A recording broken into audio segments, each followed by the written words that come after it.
হে everyone, আসসালামু আলাইকুম।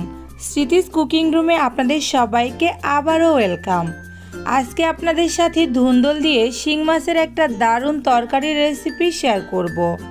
খুব অল্প মশলা দিয়ে এটা কিন্তু তৈরি করা যায় আর খেতে অনেক সুস্বাদু। ছোট বড় সকলে অনেক পছন্দ করবে। আর এরকম এক বাটি তরকারি যদি আপনার ডাইনিং টেবিলে থাকে তাহলে সবাই কিন্তু প্লেট চেটে পুটে খেয়ে উঠবে আর আপনার প্রশংসা না করে পারবেই না। শুরুতে বলে রাখি, ভিডিওতে একটা লাইক দিয়ে ভিডিওটি দেখা শুরু করবেন। যদি ভিডিওটি ভালো লাগে অবশ্যই একটা কমেন্ট করবেন আর আমার চ্যানেলটিকে সাবস্ক্রাইব করতে কিন্তু একদম ভুলে যাবেন না। চলুন তাহলে কথা না বাড়িয়ে মূল রেসিপিতে চলে যাই। এখানে চুলায় আমি একটা প্যান বসিয়ে দিয়ে তাতে পর্যাপ্ত পরিমাণে তেল দিয়ে দিয়েছি। আগে থেকে লবণ হলুদ মাখিয়ে রেখেছিলাম শিং মাছগুলো, সেগুলো আমি তেলটা গরম হয়ে আসলে দিয়ে দিচ্ছি। মাছের একটা পাশ যখন খুব ভালো মতো ভাজা হয়ে গিয়েছে তখন আমি মাছগুলোকে উল্টে দিচ্ছি। আর মাছগুলোকে আমি এরকম করে ভেজে নিয়েছি। আমার কাছে এরকম করে ভেজে নিলে ভালো লাগে, আপনারা আপনাদের পছন্দ অনুযায়ী ভেজে নেবেন। এই পাশটাও যখন খুব ভালো মতো ভাজা হয়ে গিয়েছে এবার আমি মাছগুলোকে তুলে নিচ্ছি। অন্যদিকে আমি চুলায় আরও একটা প্যান বসিয়ে দিলাম। তাতে আমি ফ্রাইং প্যানে যে মাছ ভাজার পরে এক্সট্রা তেল ছিল সেটুকু দিয়ে দিচ্ছি এবং তার সাথে আরও কিছু তেল অ্যাড করে দিচ্ছি। এবার দিয়ে দিচ্ছি কুচিয়ে রাখা পেঁয়াজ। পেঁয়াজটা দিয়ে একটু নেড়ে চেড়ে নিচ্ছি যাতে পেঁয়াজটা দ্রুত পুড়ে না যায়। এবার এর মধ্যে আমি স্বাদ মতো লবণ অ্যাড করে দিচ্ছি। লবণটা অবশ্যই আপনারা আপনাদের টেস্ট অনুযায়ী দিবেন এবং দেখে দিবেন।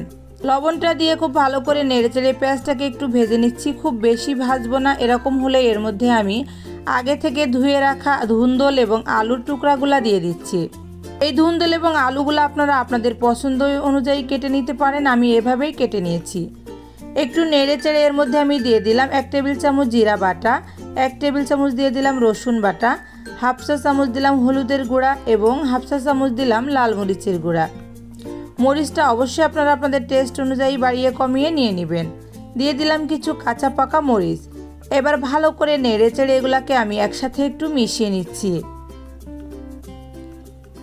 আমি এক্সট্রা কোনো পানি দিয়ে এটা কষাবো না, আলু এবং ধুন্দল থেকে যে পানিটা বের হয় সেটা দিয়েই কষিয়ে নিব। এবার আমি ঢাকনা দিয়ে ঢেকে এটাকে কিছুক্ষণ রান্না করে নিচ্ছি। দেখুন বেশ কিছুক্ষণ পরে এটা ঢাকনাটা খুলে নিচ্ছি। ধুন্দল এবং আলুটা দিয়ে কিন্তু যথেষ্ট পরিমাণে পানি বের হয়েছে এবং এটা দিয়ে আমার খুব ভালো মতো কষানো হয়ে যাবে। নিচে যাতে না লেগে যায় তাই খুব ভালো করে নেড়েচেড়ে আমি এটা কষিয়ে নিচ্ছি। আস্তে আস্তে কিন্তু ঝোলটা খুব ভালো মতো শুকাতে শুরু করেছে। দেখুন ঝোলটা যখন একদম এরকম শুকনা হয়ে এসেছে এর মধ্যে আমি পানি অ্যাড করে দিচ্ছি। আপনারা ঝোলটা তরকারিতে যতটুকু রাখবেন সেই অনুযায়ী পানি অ্যাড করে নিলেই হয়ে যাবে। খুব ভালো করে নেড়ে চেড়ে চারিপাশ থেকে যখন বলক আসতে শুরু করে দিয়েছে ভেজে রাখা আমি মাছের টুকরাগুলো এখানে দিয়ে দিচ্ছি। একটু নেড়ে চেড়ে তরকারির মধ্যে মাছটা আমি মিশিয়ে দিলাম। এরপরে ঢাকনা দিয়ে ঢেকে এটাকে আমি বেশ কিছুক্ষণ রান্না করে নিব। বেশ কিছুক্ষণ পরে দেখুন ঢাকনাটা তুলে একটু দেখিয়ে দিচ্ছি, ঝোলটা কিন্তু অনেকটাই টেনে এসেছে। আমি ঢাকনাটা তুলে এটাকে আরও কিছুক্ষণ এভাবেই রান্না করে নিচ্ছি। ঝোলটা যখন আরও একটু শুকিয়ে এসেছে আমি 1 টেবিল চামচ ভাজা জিরার গুঁড়া উপর থেকে ছড়িয়ে দিলাম। অবশ্যই এটা দেওয়ার চেষ্টা করবেন, তাহলে কিন্তু এই তরকারিতে টেস্ট অনেক বেশি আসে। ঢাকা দিয়ে এভাবে আমি চুলাতে কিছুক্ষণ জাল করে নিলাম। দেখুন 2-1 মিনিট মতো জাল করে নিয়েছি। এভাবে চুলার জালটা এবার বন্ধ করে দিচ্ছি। চলুন এবার সার্ভ করে দেখিয়ে দিই এই তরকারির ফাইনাল লুকটা কেমন ছিল। খুব সহজেই কিন্তু মজাদার এই তরকারিটা অল্প মশলা দিয়েই তৈরি করা যায় এবং ছোট বড় সকলেই খেতে ভীষণ পছন্দ করে। চ্যানেলে নতুন বন্ধুদেরকে বলছি, যারা আমার ভিডিওটি দেখছেন কিন্তু আমার চ্যানেলটিকে এখনও সাবস্ক্রাইব করেননি প্লিজ আমার চ্যানেলটিকে সাবস্ক্রাইব করে দিবেন আর পাশে থাকা বেল বাটনটিতে ক্লিক করে রাখবেন যাতে করে সহজ সহজ রেসিপিগুলো সবার আগে নোটিফিকেশন আকারে আপনার কাছে পৌঁছে যায়। সবাই ভালো থাকবেন, সুস্থ থাকবেন।